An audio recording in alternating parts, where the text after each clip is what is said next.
All right, so sorry about that. My camera shut off. So rest of this video lesson here. So like I was saying is when we find the A, we're going to take our number and we're going to move the decimal point so that it's just a single digit to the left of that decimal point. So from there, we're going to drop any other zeros that are non-important zeros. So anything to the left if it's a smaller number, or anything to the right of our non-zero numbers if it's a bigger number. And I'll show you here in a minute. And then to determine it, and it's how many times we would move that decimal point to get it so that there's just a single decimal or single number in front of the decimal, and we'll count it. So for a bigger number, it's going to be positive. If it's a number less than 1 that we're changing scientific notation, it's going to be a negative. Okay. So if we're dealing with this here number, so we're going to put the decimal right after the 3 here.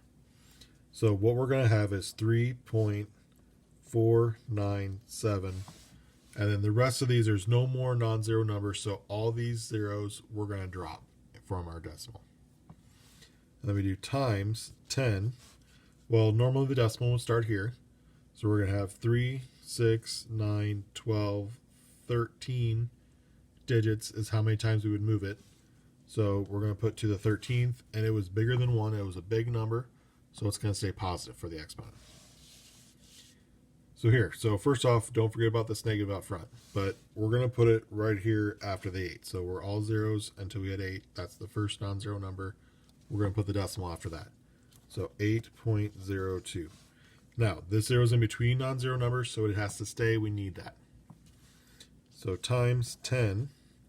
Now, we have the negative out front, so we're going to put the negative with the 8. But then from here, we moved it 1, 2, 3, 4, 5, 6, 7, 8, 9, 10, 11 times. And because it was less than 1, we were a really, really small number, this is going to be a negative 11th. Okay. 2.92 million. Actually, I just kind of said it there. 2.92. So 2.92 times 10.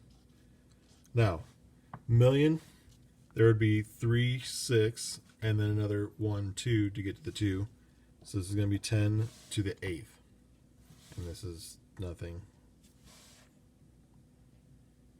Let me just rewrite it. It's 2.92 times 10 to the 8th power.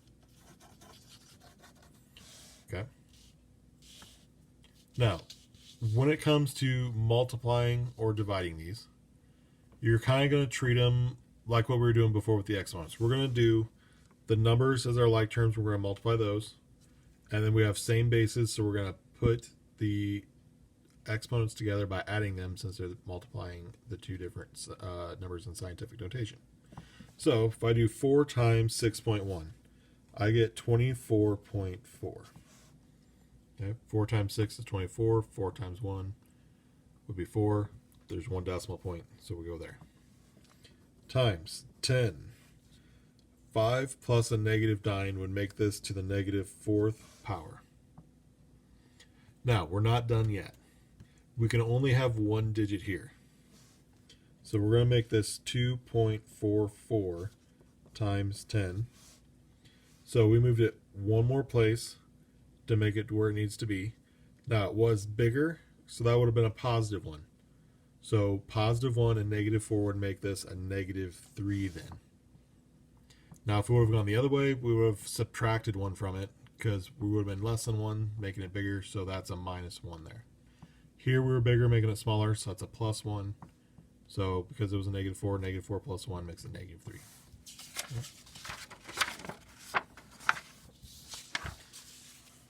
So dividing, same way. So we're going to divide the two numbers. So 0.18 divided by 3 leaves us with 0.6. 4 minus a negative 2 would make this times 10 to the positive 6. Sorry. 4 plus a negative 2 would be the same thing, or minus a negative 2, same thing as 4 plus 2. Now here we can't have a 0 out front, so we're going to move it 1 to the right. So this is going to be 6 now. My marker is giving me trouble, sorry. times 10. Now, we were smaller, making it a bigger number, so we're subtracting 1 from the exponent to make this to the fifth. So negative exponent if it's smaller, and you're making it scientific notation. So we're 0.6, so to make it 6, we're really subtracting 1 from the exponent to make it 5. Now, the U.S. government here, in 2003, collected 1.95 times 10 to the 12th dollars, and the population was 292 million people, or 2.92 times 10 to the 8th, which we just found a little bit ago. So if taxes were paid evenly, how much did each American pay? Well, if you think about the total amount of money they brought in was 1.95 times 10 to the 12th. So if we're going to break that up so that each person pays an even amount, we would be dividing by how many people we have. So 2.92 times 10 to the 8th. So total amount of money divided by how many people will give us how much per person. Okay. So start by your number here. So 1.95 divided by 2.92, and that's going to give you 0.6678 if you put it in your calculator. And then we go over here. So we're 10 to the 12th divided by 10 to the 8th. So 12 minus 8 makes this times 10 to the 4th. Now, 10 to the 4th is relatively small, so we could write it as a decimal. Besides, we're looking for how much money. We don't want money in scientific notation, so we're going to make this into decimal form. So 4 times would go 1, 2, 3, 4, and we'd be $6,678 per American. And that's it. That's this lesson. So, watch both parts. If there's anything that you missed, need to rewind it, watch it again, do so. Otherwise, you can email me, pan me, send me a message on Google Classroom. Otherwise, till next time, we'll talk to you later.